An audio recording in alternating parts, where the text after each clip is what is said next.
Tumingin ka sa mga modernong eco-building sa Europe at US.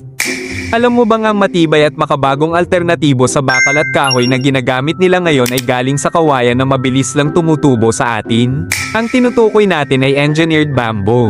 Sa pamamagitan ng pagpress at paglaminate sa mga hibla ng kawayan, nakalilikha ng material na kasing tibay ng bakal at mas matigas pa sa oak wood. At ang maganda rito, 3 hanggang 5 taon lang ay ready na itong i-harvest kumpara sa mga puno na inaabot ng 30 hanggang 50 taon. Pero ang problema, sa atin, itinuturing pa rin ang kawayan bilang pambakod, pangkubo, o pangsaksak lang sa bukid. Habang ang ibang bansa ay nagtatayo ng bilyon-bilyong dolyar na processing plant para gawin itong structural beams, acoustic wall panels, at luxury flooring. Magkano ang agwat ng kita?